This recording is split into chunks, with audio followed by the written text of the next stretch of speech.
Meus irmãos, hoje a gente tem a alegria de começar uma nova série de exposições aqui na igreja. Os irmãos sabem que nós costumamos a fazer exposições bíblicas e estamos também expondo o livro de Atos. Paramos alguns meses e fizemos algumas pequenas séries temáticas, mas logo retornaremos. E hoje nós daremos início a uma nova série no livro de Gênesis. Por que isso? Porque nós procuramos manter, durante o ano na igreja, exposições do Antigo Testamento e também exposições do Novo Testamento. Amém? Eu gostaria de, antes de nós entrarmos propriamente na mensagem, de termos mais um momento de oração, pedindo direcionamento ao nosso Deus por esse tempo, por essa série de exposições. Amém? Senhor Deus, nós bendizemos o Teu santo nome. E nós Te louvamos, ó Deus, pela comunhão, pelos louvores. E agora nós Te pedimos por esse tempo de meditação na Tua palavra. Que seja um tempo onde nós possamos aprender mais do Senhor e nos deleitar em quem o Senhor é. Essa é a nossa oração. Que essa série que foi pensada, orada, venha de encontro aos nossos corações, que estejamos sensíveis para ouvir a Tua voz. E se viermos a ser confrontados, e iremos ser, que o Seu Espírito nos confronte e que possamos ser transformados pela Tua verdade. Esse é o nosso desejo, em nome de Cristo Jesus. Amém e amém. Todo ser humano busca por respostas significativas, não é assim? Do crente ao ateu, todos buscam por respostas. Todo ser humano, em algum momento da vida, vai fazer perguntas do tipo: quem sou eu? Qual é a minha verdadeira identidade? Onde eu estou? O que há de errado com este mundo? E mais, onde que eu me encaixo nessa história? Consequentemente, muitos tentam dar respostas às questões de quem nós somos. Se olharmos por aí, há diversas, milhares de filosofias, teorias, tentando distorcer quem nós somos. E eles fazem isso por meio de histórias que tentam negar a própria existência de Deus. Mas a grande questão é: e nós, povo da aliança, onde que nós devemos buscar as respostas que procuramos? O que nós precisamos fazer? Nós precisamos sempre recorrer à revelação de Deus. É por isso que nós queremos lhe convidar, meu irmão, minha irmã, a juntos nós mergulharmos, termos uma imersão no livro de Gênesis. Eu sei que nessa jornada dúvidas surgirão, mas não as guarde para si. Compartilhe com mais alguém. Você tem a liberdade também de nos perguntar. E antes de nós entrarmos no texto, propriamente na exposição, nós precisamos fazer uma introdução deste livro. E nós precisamos ser lembrados de algo. E a primeira coisa que nós precisamos ser lembrados nessa manhã é que a Bíblia não gasta tempo explicando a existência de Deus. Ou seja, quando você abre a sua Bíblia no primeiro livro, você já parte da palavra de Deus dizendo que no princípio Deus criou os céus e a terra. A Bíblia já parte do princípio que Deus existe.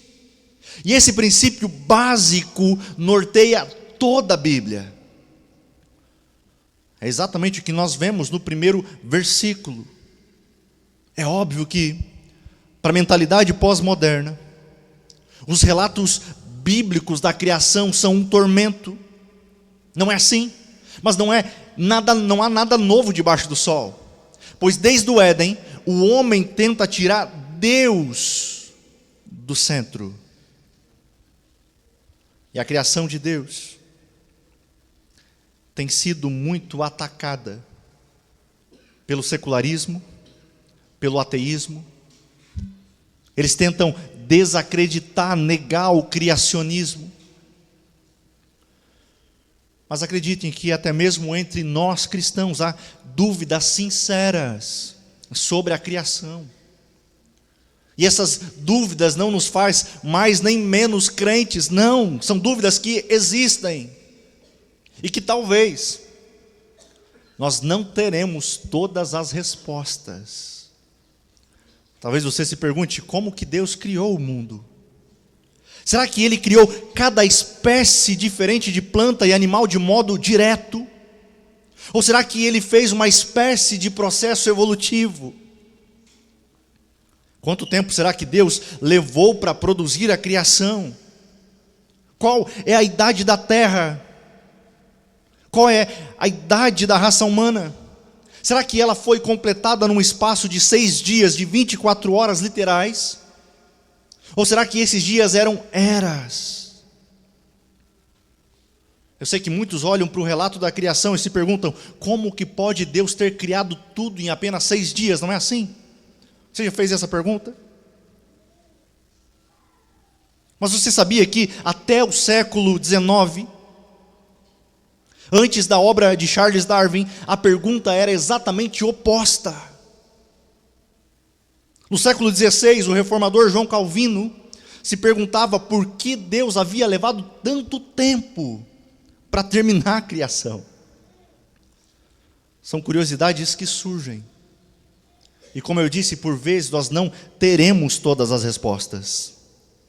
Mas o que temos é suficiente. O nosso Deus é o Criador de todas as coisas. Outro ponto a destacarmos,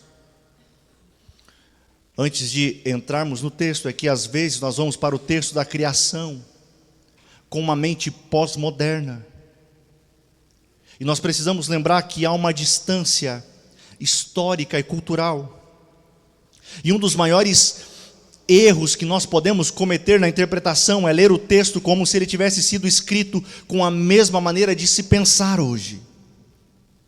Aqueles que leem Gênesis 1 e 2 como se ele fosse uma espécie de texto apologético, uma defesa da fé, uma defesa contra a maneira como a ciência moderna entende a origem do mundo. E aqui é importante nós dizermos algo, que fé e ciência não são rivais. Até porque o relato da criação vai apresentar uma dimensão científica. Porém, também apresenta diferenças em relação a um documento científico.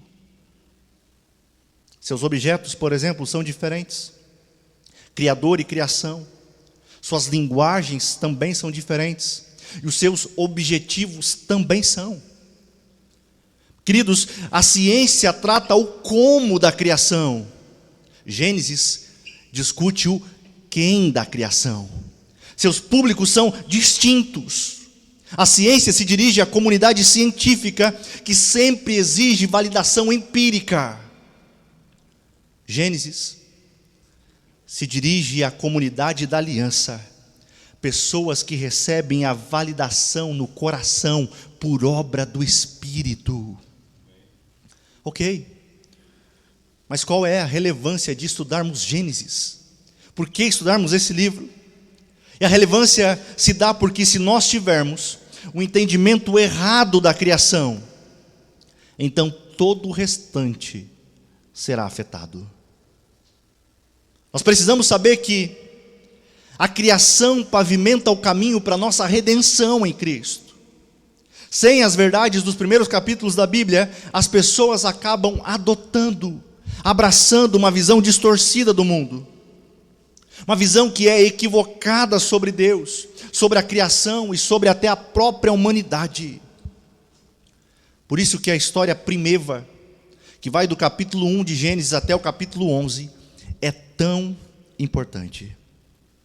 Por isso que nós precisamos de uma visão correta, bíblica da criação.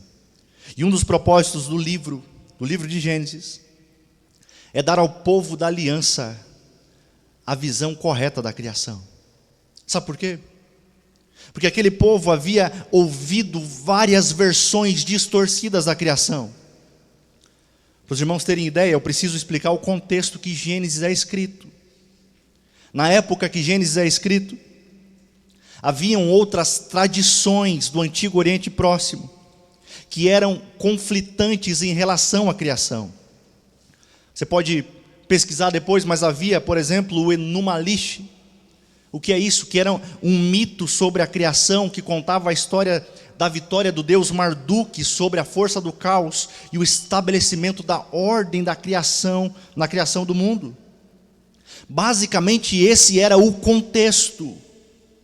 E se entende que Gênesis, assim como os demais livros do Pentateuco, ou seja, os primeiros 5 livros da Bíblia, são escritos por Moisés. E o local onde eles estão é o Êxodo, a saída do povo hebreu do cativeiro egípcio, onde eles haviam sido escravizados por cerca de 430 anos. E lá, esse povo era submetido a diversas histórias alternativas da criação, a ideias pagãs.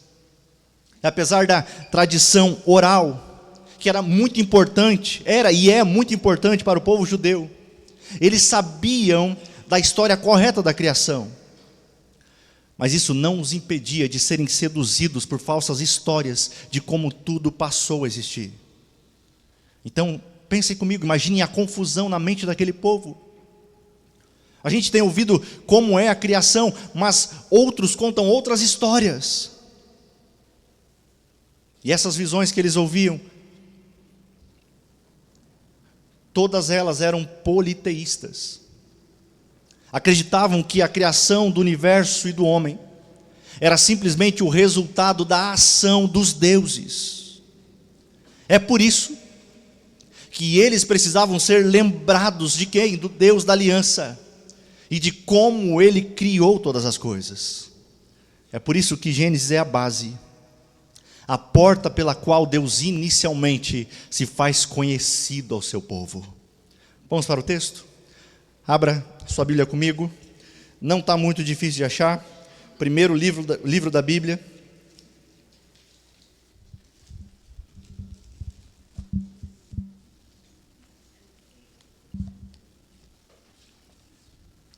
Gênesis 1, 1.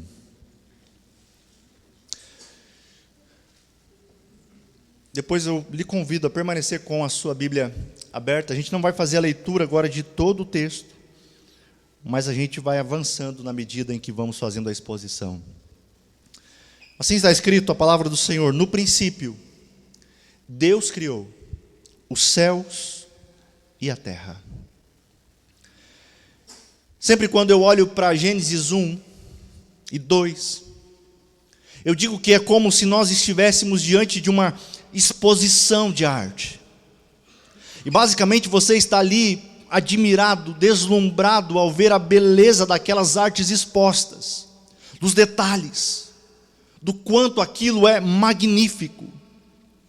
E você está ali, como se, quem sabe, no Museu do Louvre, né?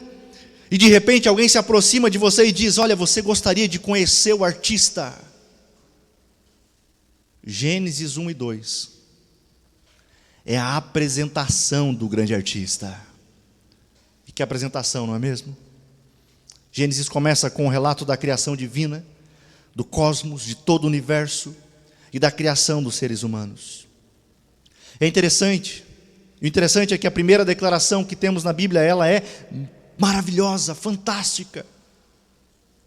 Mas por vezes as pessoas não dão a ela a devida atenção. Às vezes a gente passa batido na leitura, não é assim? Mas observe comigo, pense, olha que maravilha. No princípio, Deus criou os céus e a terra. Muito provável que você sabia decora esse versículo. Entretanto, por vezes nós esquecemos a profundidade dessa declaração. Percebam que há 3 pontos fundamentais que estão sendo afirmados aqui. Quais são eles? Houve um princípio, há um Deus e há uma criação. Inicialmente nós somos informados que Deus é o Criador de todas as coisas. Mas o que nós estamos dizendo ao afirmar que é um Deus Criador? Quando afirmamos que Deus é o Criador, nós estamos enfatizando algumas verdades bíblicas. A primeira delas, embora não esteja aqui no primeiro versículo, nós vemos ao longo das Escrituras que a criação é uma obra da Trindade. É isso que nós vemos em toda a Bíblia. A origem e causa de todas as coisas existentes é Deus, o Deus Trino. Todas as coisas existentes são o resultado da iniciativa de quem? Divina. Antes do universo ser criado, nada existia. A sua mente consegue imaginar isso? Nada existia, exceto o Deus Trino, Deus que é Pai, Filho e Espírito Santo. A Trindade antecede a história. Entretanto, em um momento, o Deus eterno falou e trouxe este universo à existência. Em outras palavras, só Deus é o Deus autoexistente e tudo mais é dependente dele. Nada, não existe matéria eterna, não existe nada a não ser o próprio Deus que é autoexistente e eterno. É por isso que a criação é um ato do Deus Trino. Por exemplo, versículo 2, você verá que o Espírito de Deus se movia sobre a face das águas. No Novo Testamento, o texto que lemos, o texto que nosso irmão Fabiano leu no começo, a gente tem uma afirmação de caráter universal, que diz, capítulo 1, versículo 3, todas as coisas foram feitas por intermédio dele. Dele quem? Cristo. Ou seja, a gente vê a criação sendo uma obra da Trindade. Sem ele, nada do que foi feito teria sido, nada do que existe teria sido feito.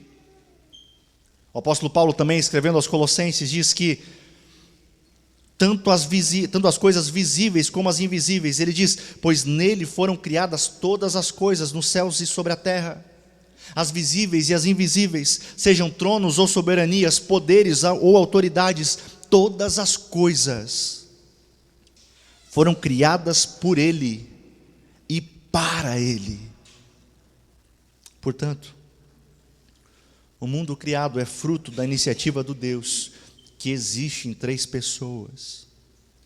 A segunda observação que podemos fazer na criação é que ela é um ato da iniciativa livre de Deus. O salmista lá no Salmo 90, verso 2 diz, antes de nascerem os montes e de criares a terra e o mundo, de eternidade a eternidade, tu és Deus. A Escritura não diz em nenhuma de suas passagens que Deus teve necessidade de criar todas as coisas. Não diz que ele foi motivado por algum tipo de necessidade que havia fora ou dentro dele mesmo. Não. Em vez disso, ele, como Deus Trino, que é autoexistente, autossuficiente, decidiu espontaneamente criar todas as coisas. Ou seja, Deus não teve de criar o universo, pelo contrário, devido à sua soberana e livre escolha e para o seu próprio prazer e glória, Deus se propôs a criar. Essa é a razão, porque a Escritura afirma que Deus não precisa do mundo, mas sim, o mundo e tudo que nele há, são completamente dependentes de Deus. Mesmo que muitos não reconheçam isso. Meus irmãos, Deus é alguém absolutamente suficiente e livre. Em outras palavras, Deus não precisa de nós para continuar a ser Deus. Ele não depende de você ou de mim para ser mais alegre ou menos alegre. Ele criou tudo o que existe para o louvor da sua própria glória. Entenda que o ato de Deus criar nada mais é do que o transbordamento amoroso de Deus. A criação veio a existir porque Deus tinha um propósito específico a ela. Mas é claro que a mente humana não pode compreender isso. É um ato de fé. É exatamente o que o autor de Hebreus escreve, Hebreus 11:3, você pode conferir. Onde ele diz, pela fé. Nós entendemos que o universo foi formado pela palavra de Deus, de modo que aquilo que se vê não foi feito do que é visível. Que maravilha! Meu desejo é que você se deslumbre com esse Deus, que você se maravilhe com quem Ele é. Mas vamos ao texto. No primeiro versículo, nós já falamos um pouco sobre ele. Na sua Bíblia, a palavra Deus está toda em maiúscula? Não? Não, né? Você sabia que isso é proposital? Por quê? Isso se dá porque no texto original, no texto hebraico, a palavra para Deus está ali como Elohim. O que é isso? Você já ouviu essa palavra? E essa palavra se referia ao nome comum de Deus. Basicamente é um nome que todo o Oriente Próximo utilizava. E Elohim é um nome plural. E alguns aqui dizem que esse texto está fazendo o quê? Talvez você já tenha escutado isso. Como está no plural, automaticamente está falando da Trindade. Mas não é isso que o texto quer mostrar. Isso, como diz João Calvino, seria querer cristianizar o texto. É claro que o texto aponta para Cristo, sim, mas a gente vai entender que Moisés não estava pensando nisso quando escreveu aqui. Há outros versículos mostrando que foi realmente a Trindade, mas nós não podemos dizer que aqui Elohim quer dizer isso. Eu explico por quê. Abra sua Bíblia comigo no capítulo 2, versículo 4. E você verá que o nome de Deus lá está todo em letra maiúscula. Está assim?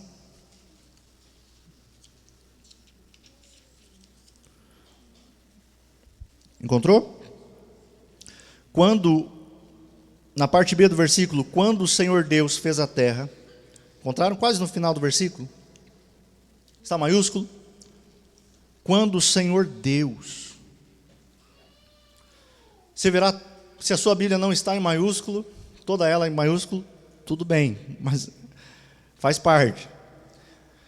Mas ali, Moisés está colocando Deus, ele usa a palavrinha Elohim também, mas agora ele é chamado de o Senhor Deus. Ele une duas palavras ali. Agora no original, no hebraico, vai estar assim, Yahvé Elohim. E ao fazer isso, o autor tem o objetivo de revelar algumas coisas importantes sobre quem Deus é. Há propósito nisso. Ele não faz por acaso. Obrigado, varão.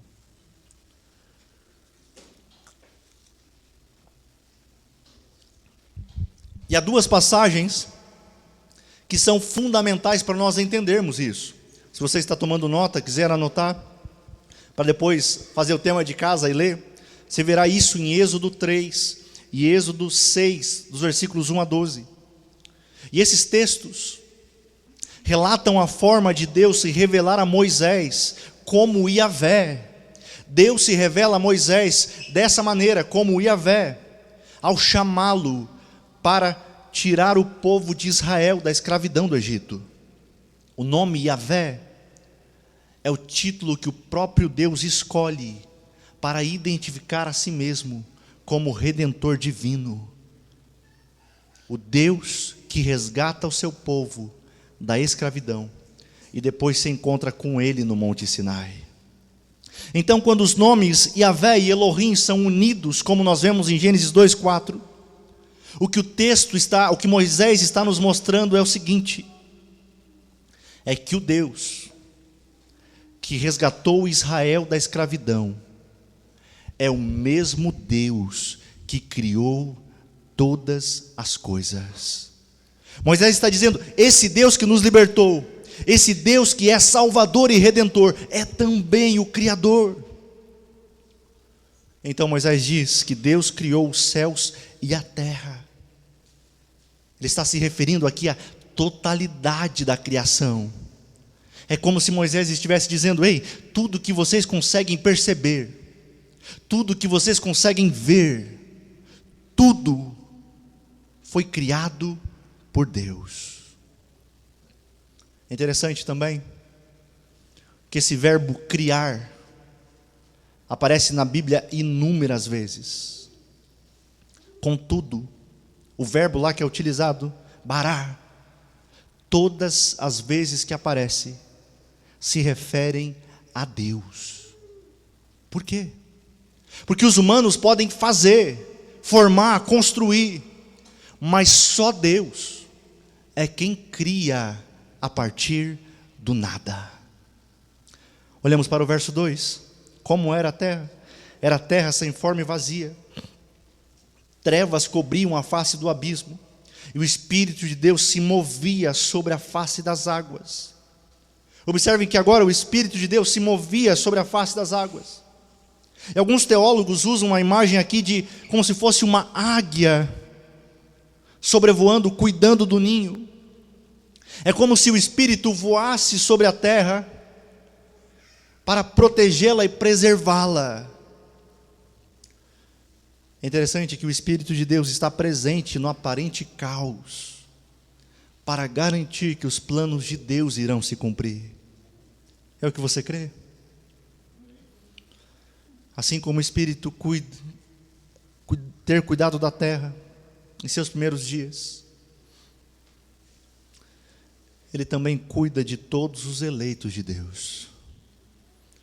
Por isso nós estamos aqui nesse dia, porque o Espírito cuidou de cada um de nós, quando as nossas vidas ainda eram sem forma e vazia, quando ainda vivíamos em trevas, e em certo momento o Espírito abriu os nossos olhos e nos tirou das trevas com o Evangelho de Cristo. E desde então, pouco a pouco, Ele vem nos santificando. Por isso, meu irmão, se nós somos crentes de verdade, somos porque o Espírito nos preservou e trabalhou em nossos corações. Se você olhar para o livro de Gênesis, eu quero que você observe algo, que Deus é o protagonista. O universo não existe para nos servir. Certo e errado não são definidos por nós, são definidos por Deus. A terra é de Deus. E portanto somos absolutamente devedores a Ele. E a pergunta que eu lhe faço é: será que somos gratos a Ele? Será que é assim que temos vivido, gratos? Se a nossa vida anda sem beleza e sem significado, talvez esse seja o problema. É provável que tenhamos nos esquecido do protagonista do universo. Por isso, meu irmão, minha irmã, volte-se para Ele neste momento, nesta manhã. Se prostre em adoração diante dEle. E outra vez você vai ser satisfeito em Deus e na glória dEle. Avançando nos dias da criação, nós veremos como Deus providencia todas as coisas. Você já parou para observar os dias da criação? Atentamente. Ou você passou correndo por essa leitura? O texto sagrado faz questão de mostrar como Deus decidiu fazer as coisas. É um mundo onde as coisas fazem sentido. É um mundo onde as coisas têm propósito. As peças se encaixam. Perceba que as coisas não estão desconexas. Se você observar, há uma relação intencional entre os 3 primeiros dias e os 3 últimos dias. Como assim? Os 3 primeiros dias da criação descrevem as esferas das habitações. Os outros 3, Deus preenche essas esferas. Olhem, no primeiro dia que Deus cria, versículos 3 a 5, Deus criou o dia e noite. E quando é que Ele preenche? Ele preenche essas esferas no 4º dia, versículos 14 a 19, com sol, lua e estrelas. No 2º dia, versículos 6 a 8, Deus faz o céu, a água. E quando que Ele preenche? Versículos 20 a 23, preenche no quinto dia com aves e peixes. No terceiro dia Deus cria o quê? A terra, versículos 9 e 10. E quando que eles são preenchidos? No sexto dia, com animais e seres humanos, versículos 24 a 27.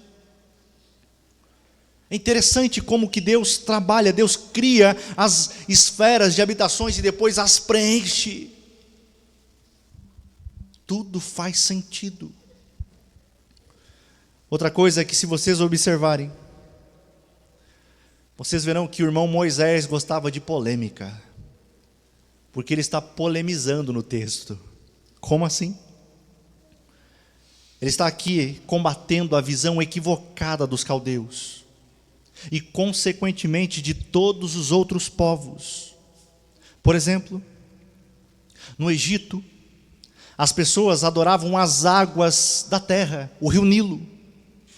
Moisés está dizendo: em Israel, nós não vamos adorar a criação, porque todas as águas são criação de Deus. Mais um exemplo, veja comigo o versículo 16, que descreve o sol e a lua. Perceba que o texto não se refere ao sol pelo nome que ele era conhecido.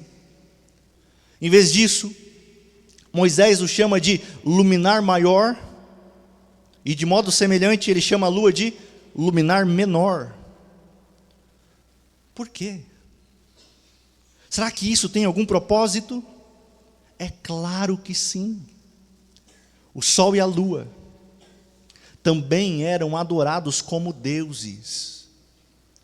Moisés outra vez está mostrando que o sol e a lua também são coisas criadas. Portanto, nenhum deles é digno de adoração. Apenas o único, cujo poder é tão imenso, que pode simplesmente dizer uma palavra e todo o universo passar a existir, esse sim deve ser adorado. Então, olhamos os dias e vemos que essa sequência demonstra o cuidado que Deus prepara o universo para os seus moradores. Ele olha para a sua criação e diz que tudo ficou muito bom. Será que é assim que nós enxergamos também a criação? Alguns desprezam a criação, outros a idolatram, a adoram. Não é assim que tratamos as coisas que Deus faz. Cristãos não as desprezam, cristãos a valorizam, fazem de tudo para preservá-la, e ao mesmo tempo, nenhum de nós deve se prostrar perante a criação. Nós não podemos inverter a ordem. Crentes adoram o Criador. Meus irmãos, até aqui vocês estão entendendo como o livro de Gênesis revela quem Deus é? Como Ele fez todas as coisas no lugar e com propósito? E como é que Deus faz isso? Deus fez tudo isso por meio da sua palavra. Ele ordenou e as coisas passaram a existir. Por isso toda a criação está nas mãos do Criador. Vamos seguir adiante?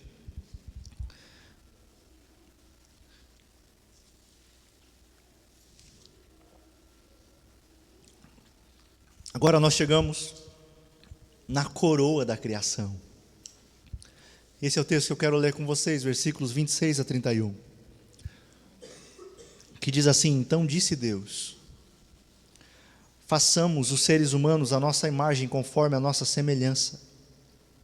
Dominem eles sobre os peixes do mar, sobre as aves dos céus, sobre os animais de rebanho, sobre toda a terra e sobre todos os animais que rastejam sobre a terra.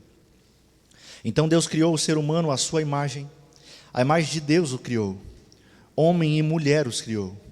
Deus os abençoou e lhes disse: sejam férteis e multipliquem-se, encham e subjuguem a terra, dominem sobre os peixes do mar, sobre as aves dos céus e sobre todos os animais que rastejam sobre a terra.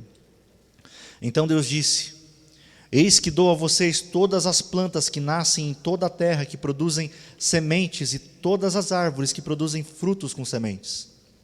Elas serão alimento para vocês.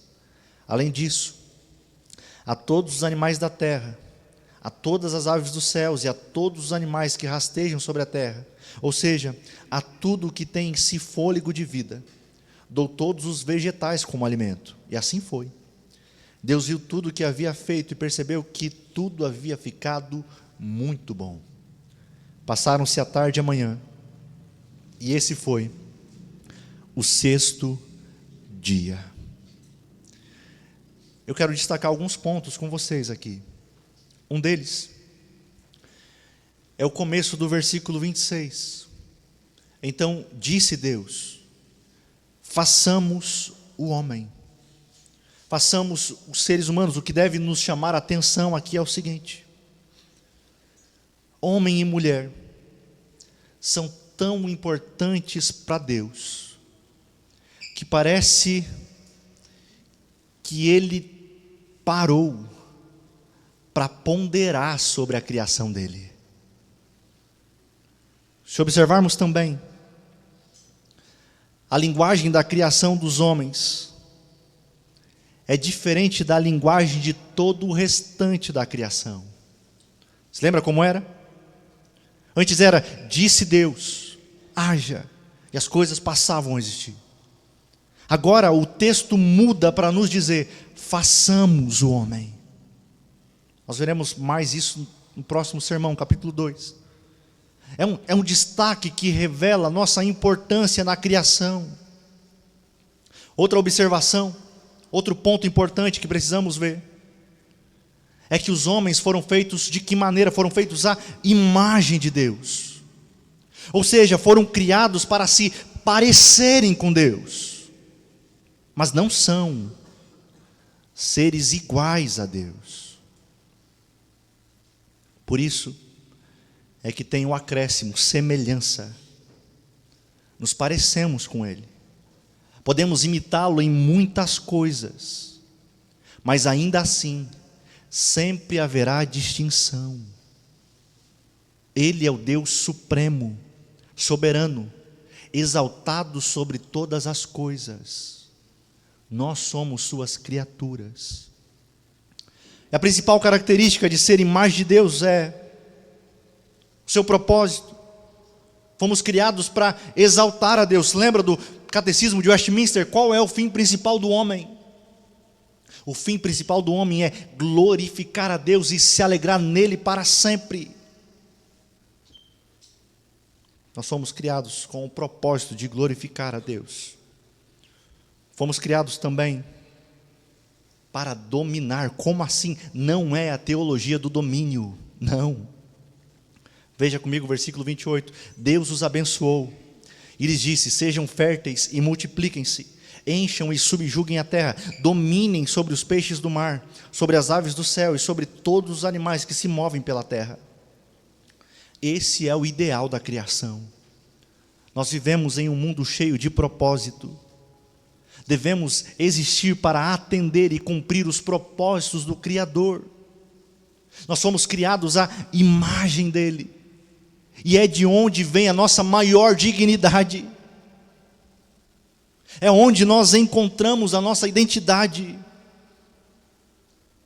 Por isso, meu irmão, minha irmã, saiba que a nossa dignidade não vem da nossa nacionalidade, não vem do seu sobrenome, muito menos da cor da pele que temos, não vem do trabalho.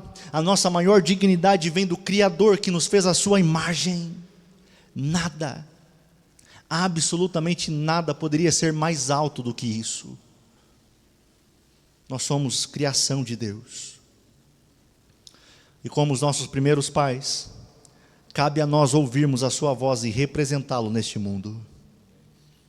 Meus irmãos, então, depois do autor dizer que Deus criou, preparou e encheu a terra, Moisés nos diz no começo do capítulo 2, versos 1, 2 e 3, que assim foram concluídos os céus e a terra, e tudo que neles há.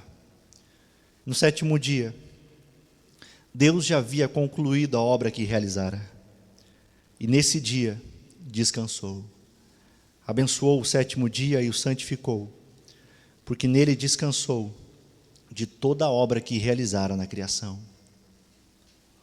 Observe comigo algo.